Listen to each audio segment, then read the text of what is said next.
Hi, we're Oxygen Conservation, and this is the Shoot Room Sessions.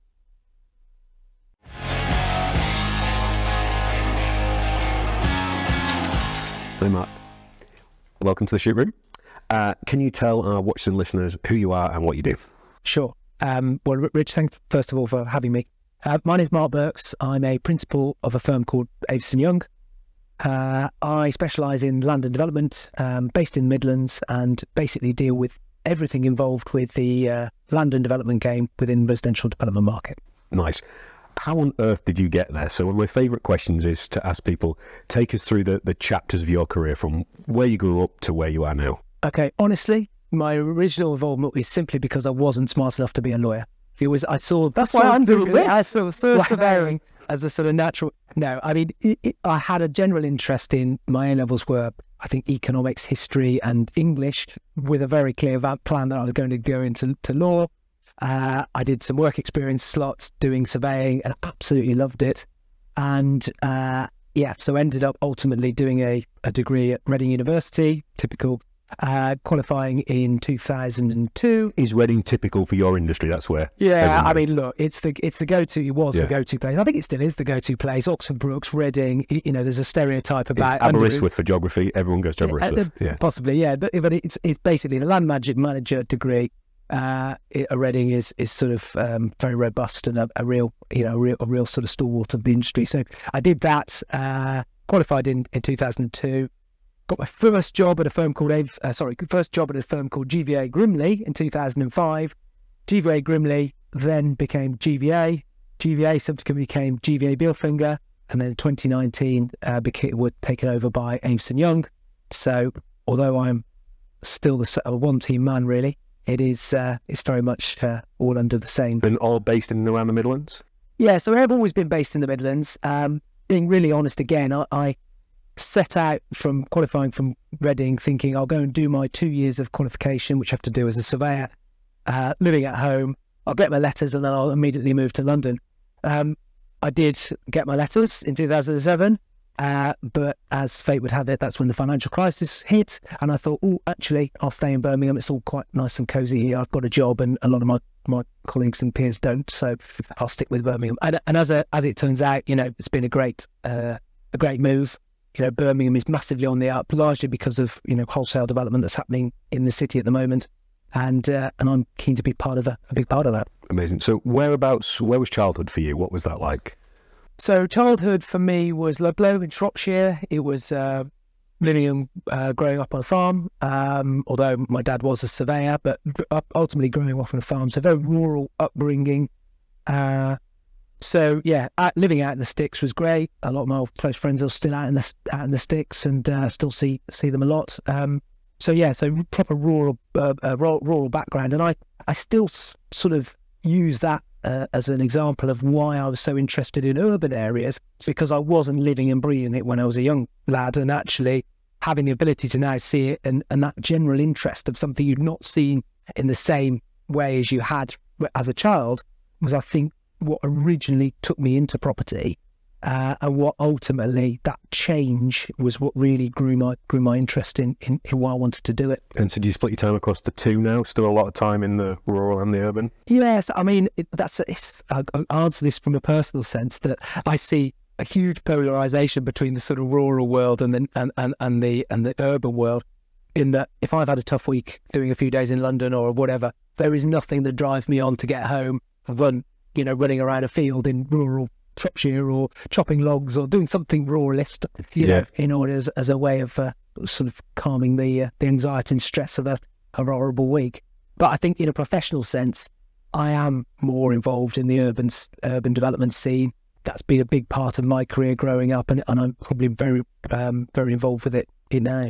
So can you take people through a little bit the sort of changes you've seen in development in and around Birmingham in the last sort of 3 to 5 years? How is it feeling different and looking different now? Well, I suppose that you can probably carve it up in sort of 3 key areas. When I first got involved, which was sort of 2003, 2004, 2005, there was a big drive for city living. So there's a huge push for sort of urban regeneration, taller towers, It wasn't necessarily the two-storey townhouses we'd see. It was bigger, it was grander, and it was a real focus on that. And is that market demand, or is that planners pushing that style? Good point. A bit of both. I think that the planners saw a need to make more of the brownfield opportunities that they were coming forward. It was really the first test for sort of housing numbers and how are we going to deal with this growth in population that the world was, or certainly the UK was perceiving. So it was driven by, but it was also driven by a sort of need for employers to find their niche within the city centres. You know, traditionally we've relied on the southeast and London as where our hub of sort of inner city employers base themselves. I think that is now changing, and that's we start to see those changes with some big relocations that happened in sort of the late 2000s, so the 2007, 2008. You know, people like HSBC suddenly realised we don't need to put our backroom staff in the middle of London. We can actually put them in a regional sense where the costs are sort of half the price. But in order to do that, you've got to have the employer, but you've also got to have the housing stock for those employees to live, and the amenity for those employers to enjoy. So, like I said, late 2000s perhaps was the city living. The financial crisis then had a huge bearing on where that went. So it suddenly stalled because city living, by virtue of the dynamics of what you need to do to build tall towers, is you buy the land, you've done a huge lag time before you see a great big tall tower being built, and then you've got an even longer lag time before you see people living there. That model just didn't work in the financial crisis, where everyone was all really concerned about the returns they were getting on their cash. And if you were putting out cash at day one, you weren't seeing a return for probably 4, 5, 6 years. That sort of model just wasn't where investors or developers wanted to be, because it was incredibly risky. So they reverted back to the sort of more traditional suburban stroke rural, you know, build 2 houses, sell 2 houses, build 5 houses, sell 5 houses. Something that was far more reflective of you could build as quick as the market could sell them. You know, and that's just the dynamics of where we were with sort of, you know, demand versus supply. But as a result, my career sort of went full circle in that it went from a very urban city centre regeneration world into a more suburban stroke safe townhouse type development world. And only now am I sort of coming back into the sort of urban regeneration stuff that we're seeing through some really major public-private sectors partnership jobs. So, you know, Ladywood in Birmingham, that's the largest urban regeneration scheme that's coming forward at the moment across Europe. You know, Perobar regeneration, that's the legacy of the Commonwealth Games in Birmingham. You know, big urban regeneration schemes that are really changing the dynamic of what our cities are doing and how our cities perform for the growing population. So you touched on that relationship between urban and rural. The two are inextricably linked. Although I like to see that polarisation I touched on, the two are inextricably linked by the fact that for an urban model to work, you need a rural sort of market around it to sort of support it. And I always use that example of HSBC moving to Birmingham. But HSBC moving to Birmingham was all about making sure they were able to retain their staff within close proximity of the office. And bear in mind, this was a time pre-COVID where people were working 5 days a week in the office. But that concept of young professional living and breathing in the city centre, that middle management that might live on the sort of suburbs because they've got family, and then that sort of high-flying exec who lives out in a rural context but is able to commute in. That's a very stereotyped world of but that is what we are seeing now, because that pressure on employees and employers to get staff back into work is such a keen focus. It was really fascinating you describing that that first push for urbanisation, where you had the urban regeneration, where you've got the tower block build and the economics that support that. We're seeing that in the natural capital context now. So you buy a large area of land, you've got 2 years planning, permitting to get permission to plant a large woodland. You've then got a significant capital outlay, 20% of the cost of buying the entire estate maybe, and then you're 5 years until you can sell natural capital credits and products off the back of that. So it's a tower block by another set of economics. So you're not building up, you're creating natural environment, but you've still got that lag time.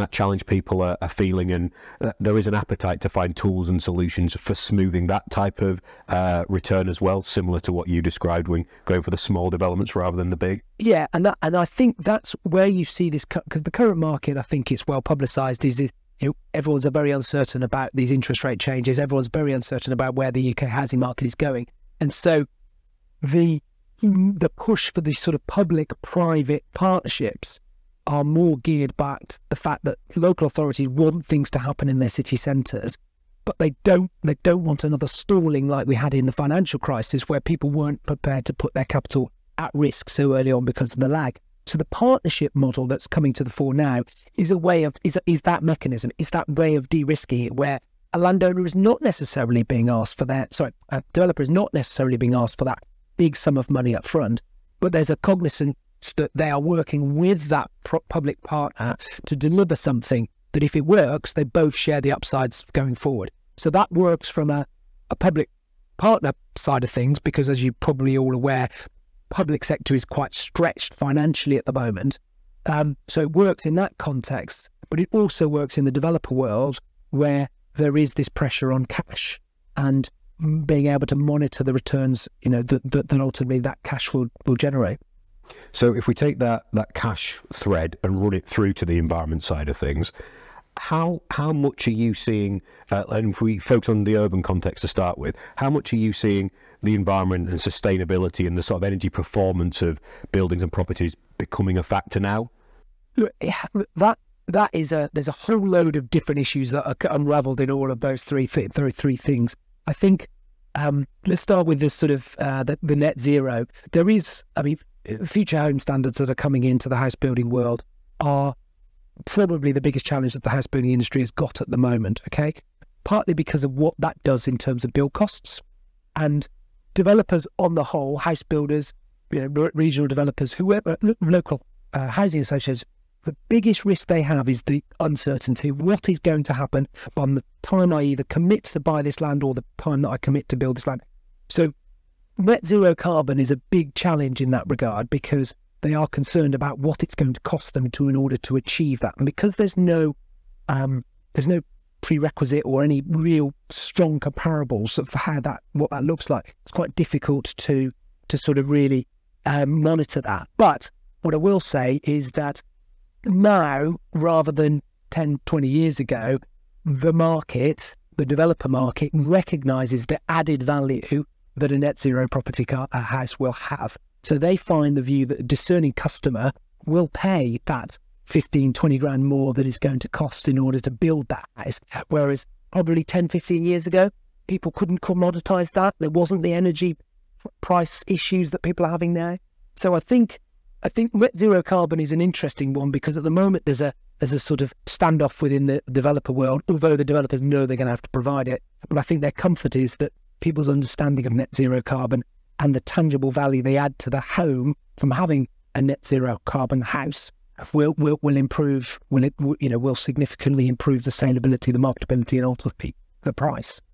The bigger challenge with sort of environmental issues, I think, is what is going to happen. How does that swept up within the planning process?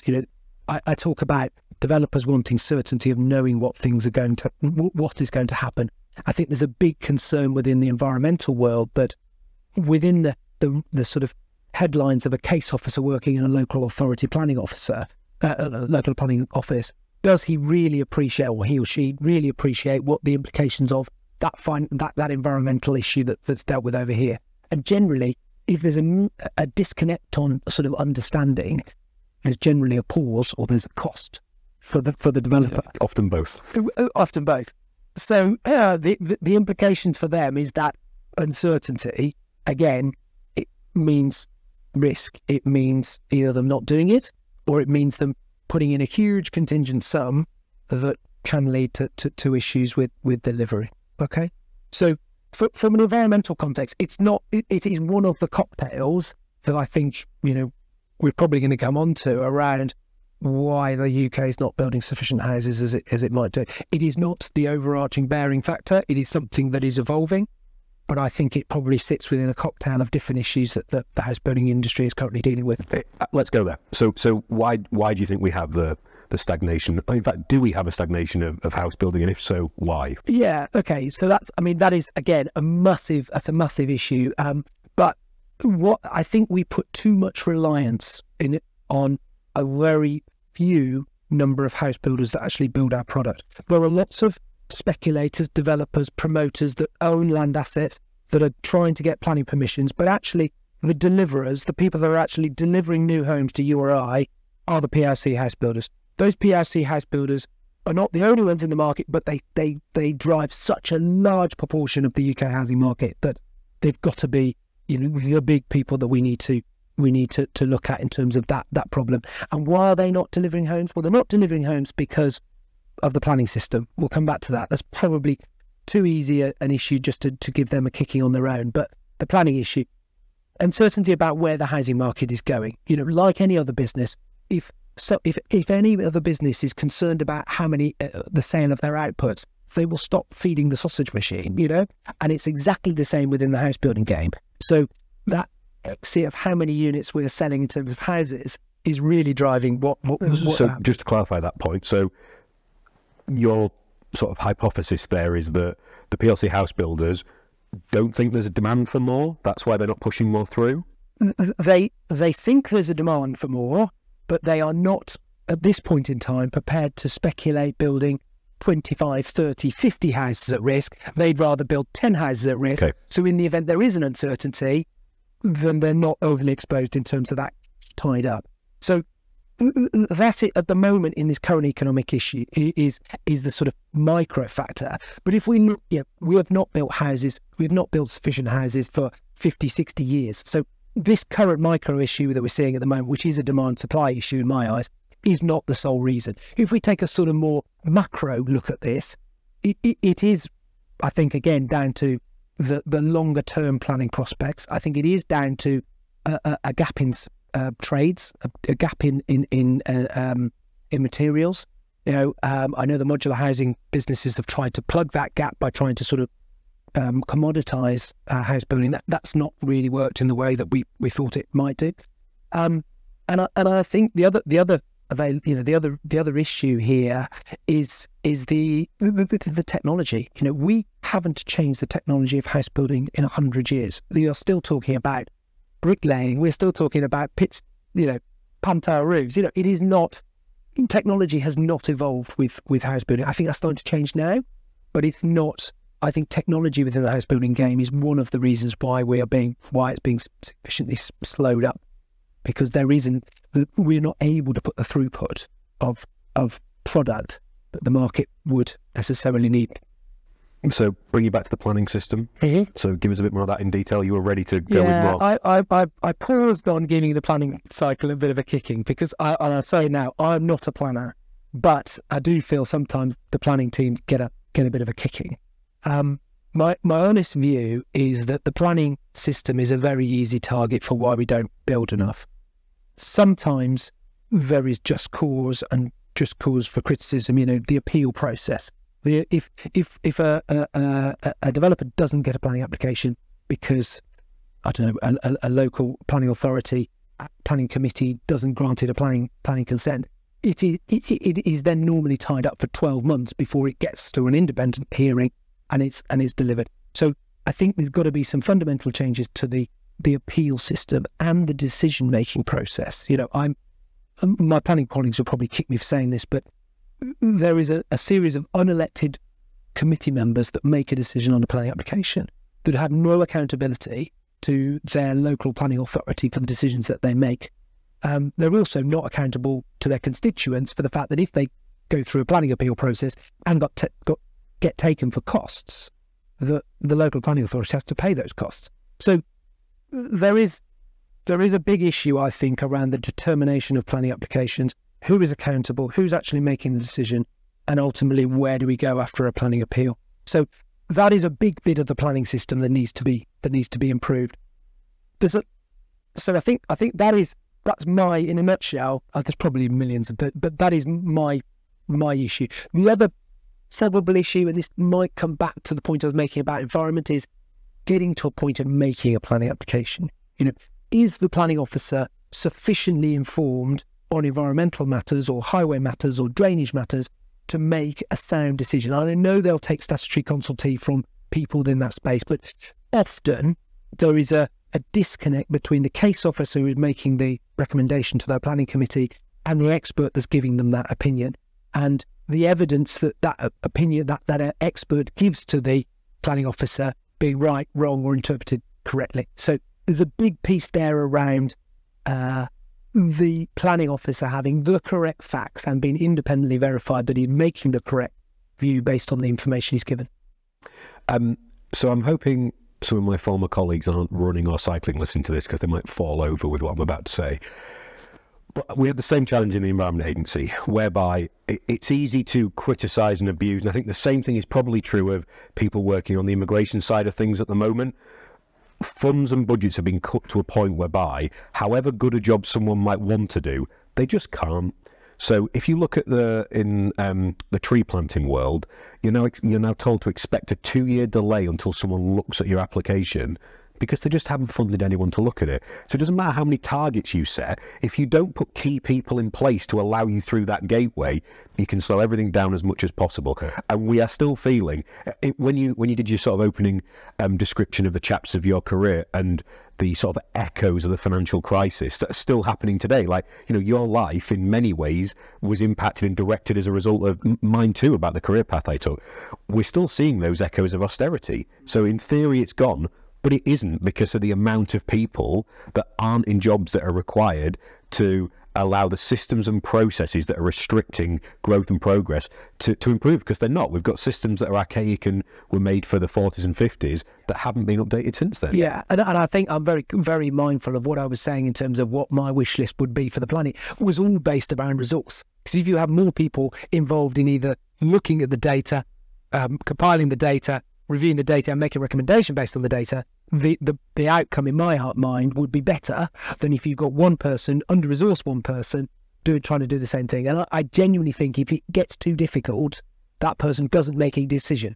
And that is what kills the development. And in the regulatory industry, there is no benefit for someone making a risk-based decision. Yes. There's no praise, no thanks, no opportunity for success. There is only an opportunity for failure. Yeah. There is only an opportunity for criticism. So if you're in any doubt, your answer has got to be no. Yeah. With the context to which they're operating in. Yeah. Whereas and that's why I think, having worked in charitable, public, private and academia, having worked in that whole spectrum, private sector is the only place that can literally incentivise and reward innovation, bravery and success. Nowhere else can or does. It just has to defend against failure, and you get a completely different outlook and culture as a result of that. I think there's something to be said there about the innovative approaches. We find a lot of developers trying to be innovative in terms of the solutions that they might make, and I'm not necessarily talking about some of the key fundamentals like flooding or anything like that, but they might be innovative in terms of a particular solution for highways and have a real solid evidence base. But because highways is so emotive and that nobody wants there to be an accident or a crash or harm to be brought,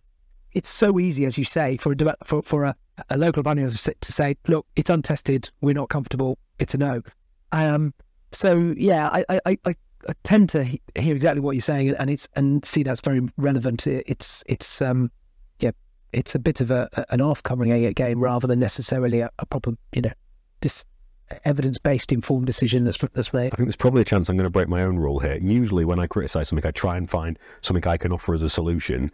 But in the absence of sort of widespread reform of sort of local government structures and processes and funding, is there anything we can do to help recommend an improvement or a way forward? Yeah, I mean, I think that there is a resource piece here. I do think that the private sector would happily fund and resource more, I think. I'm going to get shot now by my house builder colleague of pads and cut whatever. Writing checks for them. Well, exactly. But I genuinely think that they would see the value, that they would pay a lot more on their planning application fee, or a lot. That if there was a route to being able to write a check to be able, not necessarily to get the right answer. I think we've all got to be cognizant of the fact it has to be an independent process. But I think if there was a route to expedite a decision or whatever through the payment of a fee or whatever, I think that there is merit in that, because I think that it boils down to that piece here around developers wanting certainty. And a developer will not take a risk if they have not got some degree of certainty. A lot of the developers' game is all about diluting the risk to a point that they are prepared to buy a land asset, buy a property asset, or put a spade in the ground, start building things. So the more, or the reduction or mitigation of that risk that they can achieve, the better. So that's why I'm pretty confident there would be willingness.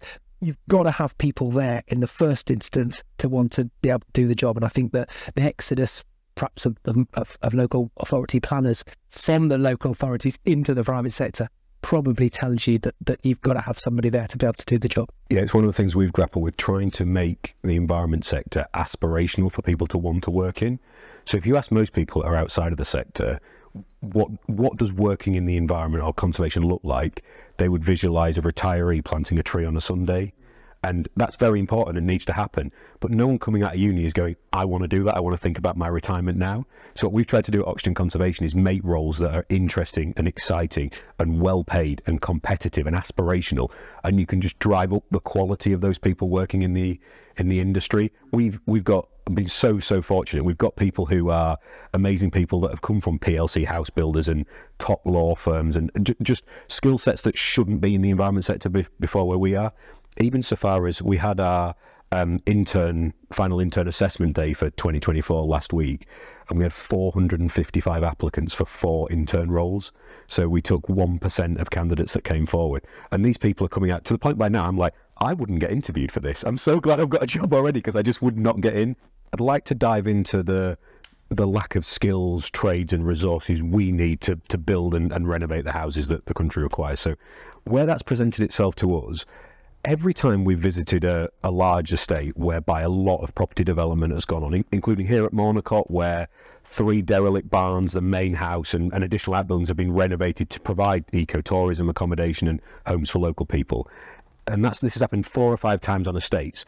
The previous owners have said to us, we couldn't get local trades. We had to literally import in from other parts of the country or abroad development teams for that entire period.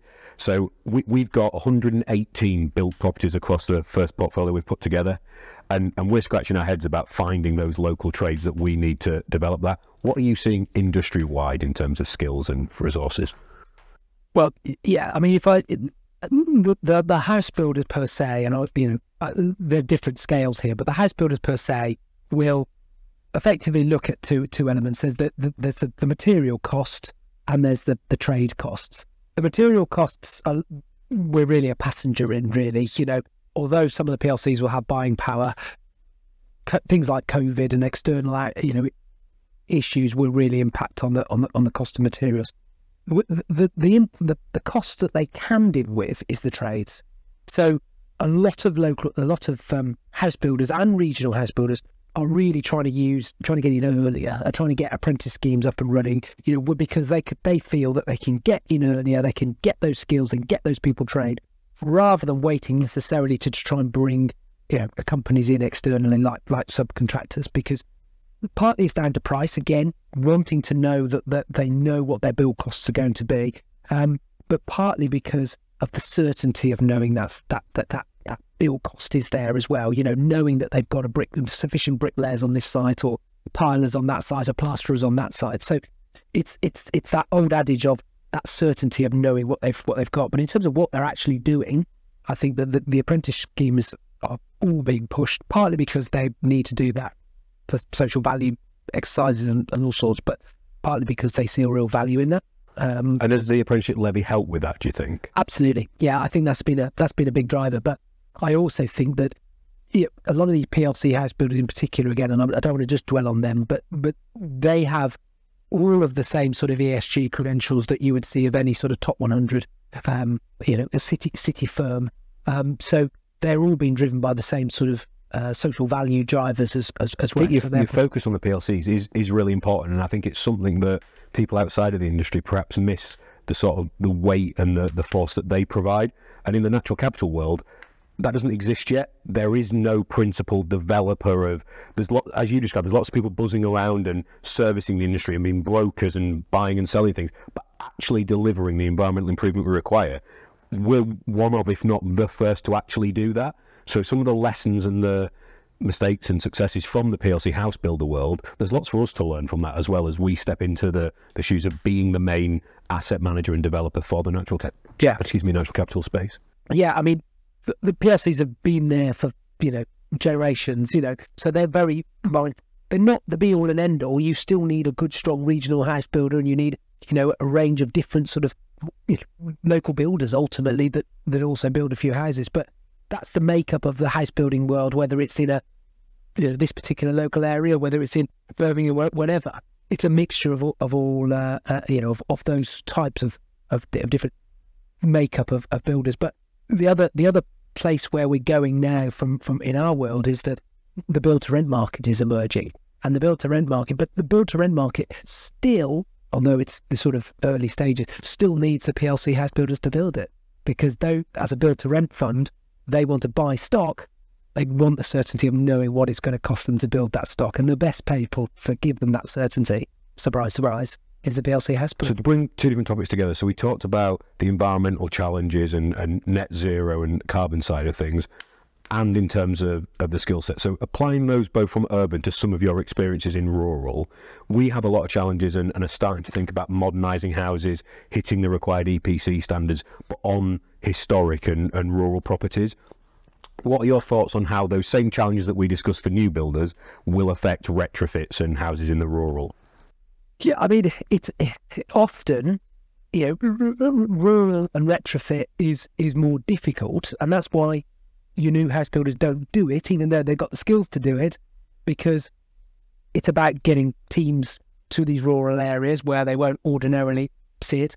But it's also about, you never really know what you're going to find when you start tapping into it. Density of same. Absolutely. So if you look at a new house builder, they will often have the same layout. They lift and pick up from a site in Bristol as they do in Birmingham. It's dreadful to say, but they've, it's a well-worked straight seam that's really uber efficient, has the right type of townhouses, and is demonstrated to work. Yeah, and they might change the exterior a little to be in keeping. To do with the requirements of the local planning. If a house builder is looking at something that is retrofit or effectively trying to change and carve up an existing building, we're seeing a lot with the repurposing of office space, actually, particularly in an urban context. But people are nervous, and they add contingencies on contingencies to deal with what they might find within that building. It's not so. It's, again, I'm sorry to dwell on the point, but it's that certainty point. It's knowing that when they part with the cash at day one, they know what they're buying into, they know what the build costs are, and they know vaguely what they're going to sell it for at the end or rent it for. It's rare that the thing that we want the most is the thing that we can rarely give people. Absolutely. And if it was dead easy and we all knew what we were going to get at the end of it, then there wouldn't be the developer's margin, and there probably wouldn't be a role for a house builder, because we'd all be doing it, It would be dead easy to work out what a piece of land is worth, what a build cost we're going to be, and what we're going to sell it for. So there's risk in all of it, but it's the optimal solution is always about mitigating that risk. And I'm not sure for the retrofit side of things that you can generally create the scale that those builders of scale typically want to say it's worth our risk going and trying to convert 4 barns in Devon or whatever. When we looked at it through, so 118 built properties for us, 35 currently let houses with families on there. So I think we worked out we had somewhere around 60 people living on estates as part of Oxton Conservation. And we're a team of 20 right now, so it's really cool there's so many more people living on those estates. And then you face the challenge of just looking through a purely commercial lens, I cannot make the case to retrofit these properties. Financially, it will never make sense to do so. You then got the challenges of it would require us to move a family out of a property that, to all intents and purposes, they're happy in at the moment. And because of the lack of rural housing stock, there's nowhere else to put them. So risk making someone homeless for something they're, in every sense, not asking for. If you do that, we're facing having to up rents to cover the cost of doing so, which perhaps that family can't afford or makes them uncomfortable. So you start asking yourself, yes, on a purely environmental sense, this is the right thing to do, but economically and socially, it isn't. So it's a really difficult situation. Where we've settled is where we've got an empty property as a result of someone choosing to move on, we will make the best efforts we can to improve the performance of that property without having a knock-on effect, and then bring it back to the market, as long as we can do so in a cost-effective way that that makes it available to local people still? Yeah, I think that's the key point, is that there is always a concern that you can be, there can be these grandiose buildings that you can fit out that actually you then price the local authority, the local people population out on. Yeah. And particularly in a rural context where, there isn't that high wage necessarily that people can underwrite, silly high rents with. So the last thing I think you want to be doing is driving the local people out. Completely. So the context of what you're saying is that you will probably have to do some work to try and maintain the standards in order to comply with all the necessary regulations. Correct. That absolutely you should do. But I think that sort of that ambition of trying to squeeze every pip out of the existing property just for your balance sheet is probably the wrong strategy, because I anticipate that you'll be wanting occupation as well as, there's no point in having these properties on your books valued at a fantastic value but actually not working. So I imagine there's probably a balance between healthy occupation and balance sheet. Yes. And I think where it is important to push the boundary and do some things a little bit more innovative and creative on the environmental side of stuff will be where we get an opportunity to build something new, or where we're able to do a renovation of a barn or a structure with an ecotourism output at the end of it, because then we can justify the cost associated with that. And I actually like the fact, from an ecotourism perspective, you can show a huge number of people what's possible in the rural context, while our key principle is no evictions. We've never evicted anyone from a property. We've actually only had one family that have left, and that's because they moved on to a different job.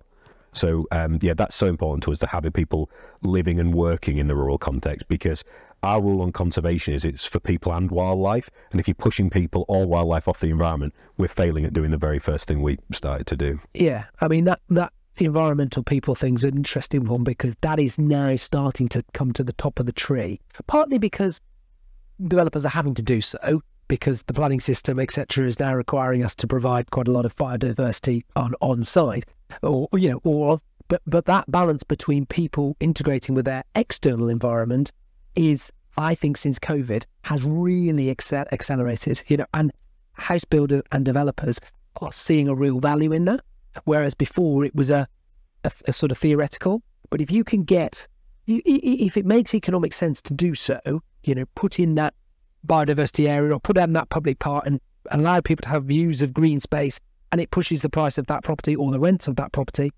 developers are starting to catch on to that, and they're starting to see a real value, because they're starting to see that the paying punter, if you like, is now really valuing that as part of the decision making as to what house they ultimately occupy. We felt that exact thing in COVID. So Oxfordshire Conservation was founded in the middle of COVID, and it was one, not in any way to underestimate the horrific impact COVID had on lots of people and lots of families. That remains the case. One of the few positives was people's reconnection with the environment, because it was taken from them and they couldn't get out and enjoy it, and suddenly it was like, oh God, I want that back, now I lost it. And I think across the country we've got that heightened sense and awareness of the natural environment as one of the few positives that came out of COVID. Yeah, but that's not a rural problem, that's an urban problem as well. We are now seeing build to rent towers in the middle of Birmingham where we're having to put we're not having to put, but developers choosing to put roof gardens, or communal spaces for the sharing of an external environment. Ladywood that I used the example of, is fundamentally based around some public parks. It's based around the fact that you've got the ability to be able to see the external space and be able to interact with it. That's a key part, I think, of not only seeing a value in it for the future, for the current occupier, but also safeguarding its future. Atwood Green, which was one of the first urban regeneration jobs I got involved with in sort of 2005. That was an exemplary urban regeneration project, because it was founded around a public park. And now I know it's not necessarily environmental or the biodiversity piece that we might want to discuss later, but that principle was so progress, important. Right? Well, it is progress. Yeah, it means that it's not just simply a matter of stack them as high as you can across opportunities, because if you look at the housing targets that we're being faced, your knee-jerk reaction would be, how are we going to deal with that? It would be stack them as tall and high and dense as we possibly can. But the house builders are actually saying, well, I hear what you're saying, planning authority, that would be great to do, but actually we only get something that we're all happy selling and building and at risk if we if it works for what our paying punters want to. It comes back to your point about the sort of, not to bash them again, but the planning officer that sees the iteration on highways, and the way we make the evolutions across industries is that little 2% at a time, that little thing. And if we can't make those, you never get to the better. So the first park that goes in, the first evolution, the first iconic BNG scheme, the first thing that helps us move something forward a little is super, super important. Yeah. I think that's we're starting to see that, aren't we already? I still think there's a big issue around how the public interacts with that biodiversity area or whatever. I still don't think we've fully sussed that out. But yeah, the principle of what you're saying is exactly what the market is demanding now in terms of housing. There is a point here about pricing, and it won't work in every example. So I don't think you're going to see a registered housing provider who's delivering sort of council housing type stock necessarily delivering huge great areas of urban space urban green space, because that might take the costs, to your earlier point, too prohibitively high that they then can't find the tenants that. So do you think, so this segues us into the BNG world, which I was really keen to get your views on. Do you think in that scenario they are looking at an off-site based solution that gives them better value for money in terms of what they do? I think there's got to be a solution to fit all issues, and I don't think I see lots of land opportunities come across my desk that there are going to be every one of those opportunities. There's no way we're going to be able to provide on-site provision. And whether that's a cost point, to your point, that I think there will be lots of developers that say, we simply can't provide, social housing in this location if we have to provide on-site provision. And who loses then if that doesn't happen? The local area that loses. So there has to be a solution to that developer. But there has to be, I think, that scenario where you might have an urban settlement of where there is some provision on site, because it is necessarily from a planning context, but it's probably almost necessary because of the fact the type of products you're delivering on. Yeah. Wearing my pure environmentalist hat, you are never going to get the ecological bang for your buck on site that you will accumulating the off-site solutions together. Because if you look at any form of literature on the importance of biodiversity, ecology, connectivity, space, and the scale of landscapes is so important to allow that to benefit a wider number of species. So yes, you can benefit from the access to space for people, but the wildlife bit, much better bang for your buck off-site. And I think in the most high-priced areas, that'll really give you that as well. Because if you lose one or two houses to give you your biodiversity net gain, it's a very small gain for the environment and a huge hit on the value of that development. Yeah, I think that is definitely what we're seeing. Is there won't be, there isn't a one size fits all. I would also say that, in terms of biodiversity, I don't think, and you might be correct me on this, that either the private developer world, the local planner, or not necessarily the environmentalists know what the absolute best solution, what is the best solution we can achieve from redeveloping this particular site in an environmental context. Yeah. Because that is largely undefined, isn't it? We don't know necessarily whether it's better to necessarily deliver it all on site, off site, whatever. But I think the optimal solution has to be probably a variety of different to appease your developer that ensures that it actually happens, the planning officer that ensures that we're complying with the ground rules of the biodiversity net gain, and also the environmentalist who's looking after that comfort of knowing that there's no material negative impact on the environmental circumstances of that development. Yeah, there's no... We've had such an impact on the natural world as people, because we are the worst invasive species, full stop. We get everywhere. So we've had such an impact, even a purist rewilding model that says just leave alone, you almost can't now when there's pylons cutting through an estate. The amount of deer that's running across there, grey squirrels, different from rhododendron, species that we've reintroduced into the environment, placed there as a result of what we want to be there. Well, there's very little of nature to go back to in this country, so it needs a guiding hand, even if that, which doesn't sit comfortably, but even if that means reducing deer numbers so you can have natural regeneration of trees. whenever we buy an estate, we have a viewpoint of what it might be, but the principal thing is to remove all the bad people are doing to start with. So chemicals and fertilizers off the land, pulling back from any form of destructive land use or burning of the hillside or stocking for shooting. And then we spend a year watching, listening, talking to local people, but even people who have lived close by an estate for generations, their window into that environment is so short in the reality of how long the environment's been there. So I think you're absolutely right. There is no optimum solution. I think what conservationists and people who are looking to restore the environment hope for is to just make it a little bit better and help give it some room for natural processes to take their course. Yeah, I'm very guilty of this. I sit here thinking, right, there's a beautifully complementary biodiversity net gain piece that sits next to these beautiful houses, and everyone's happy because the bunnies run around in the field and somebody looks out over the bunnies and the grit, and wonderful. But we all know that in reality, there's the deer issues getting into gardens or whatever. They're not always complementary, are they? So there is a I think, and this will be recognised within the developer world as well, that it's probably a couple of solutions that work to make the optimal. I think that is where the developer world is thinking. Yeah. In terms of what, and regionally it's so different. So we've got land from the Highlands in Scotland all the way down to Cornwall and across to Norfolk and things, and every different local geography is different and the landscape's different, and what would be the appropriate thing to do in place is so different. People often presume we have a blueprint that we buy an estate and roll out that, but then everyone would be wrong. So you have to be patient and listen and understand what that environment needs. And the same will be true of a development project, what it needs to hit what it needs to do mandatorily.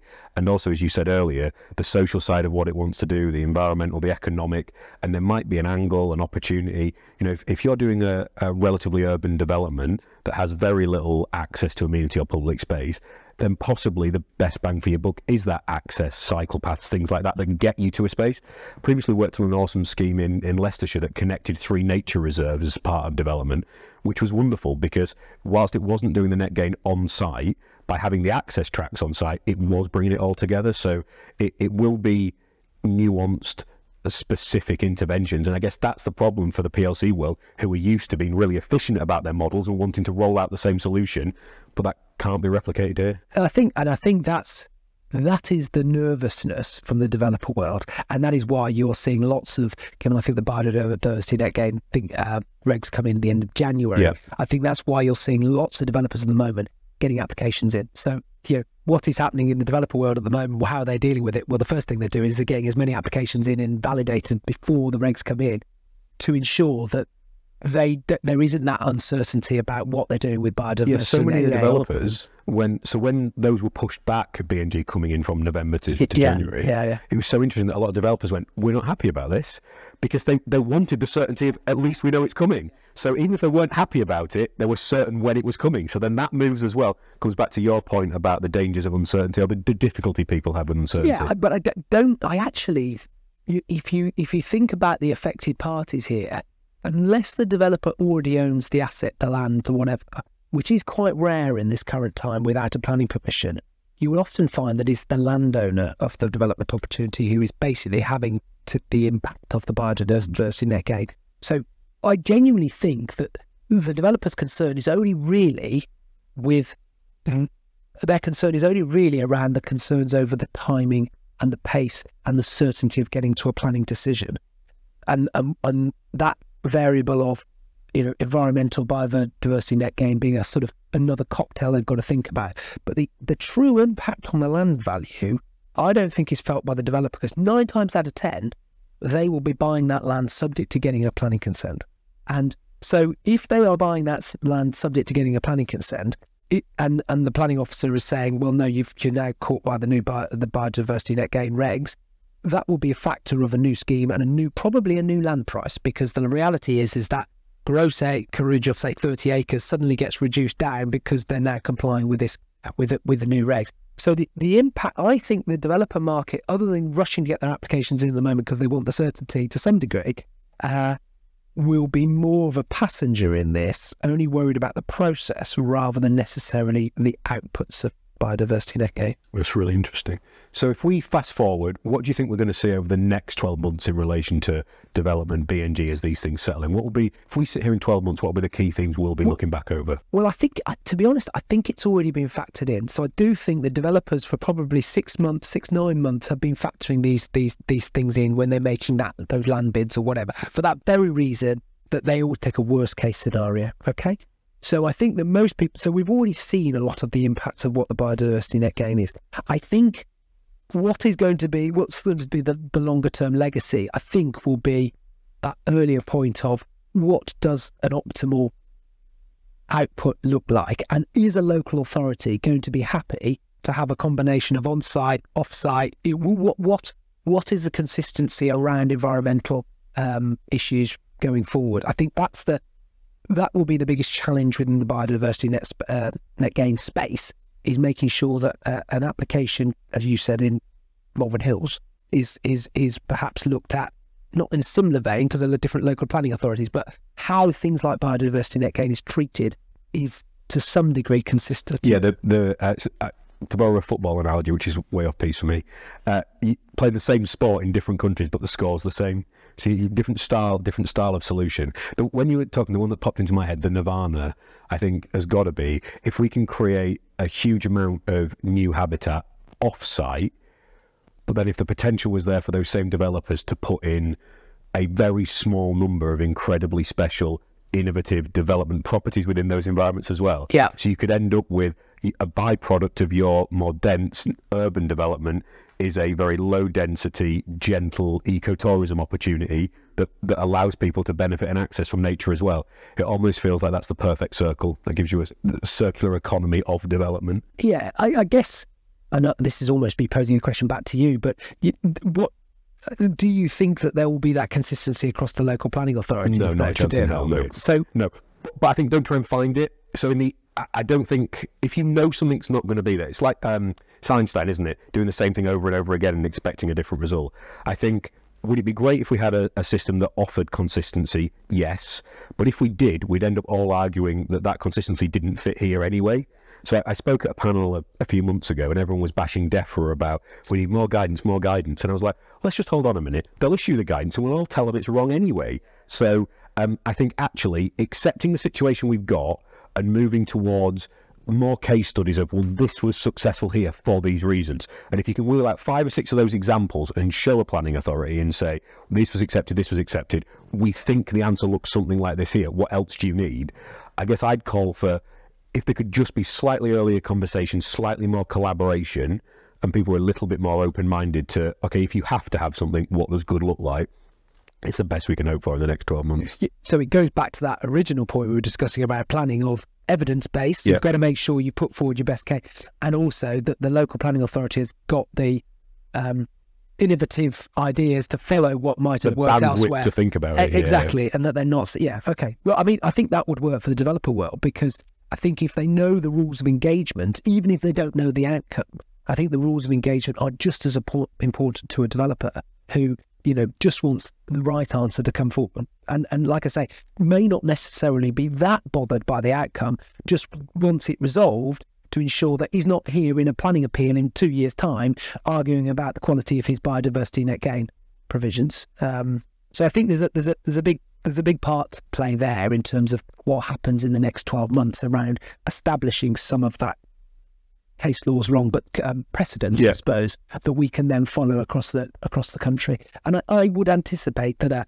a Persimmon Homes or a Bloor Homes or somebody that's got a presence across the country will probably have a pretty good feel as to what that looks like, what good looks like. Yeah, someone's going to set the bar with that and come out really strongly and say, this is us, this is what we're doing, this is best practice. But yeah, going back to my original point though, a really good best practice won't work in every situation, and therefore having some degree of leeway to sort of argue back from a position because, I don't know, you're delivering over provision of affordable housing, or you're delivering a new doctor's surgery, or something that has a value to that community. Considered in the round, right? Will be considered in the round, because I guess it'll all be swallowed up within the Section 106 agreement anyway that sits as part of the planning application. So it makes sense that as long as that's the mechanism, then I think most developers will be sort of subservient to it, as long as it doesn't elongate the planning process, which is back to point one, really, a big concern within the developer world.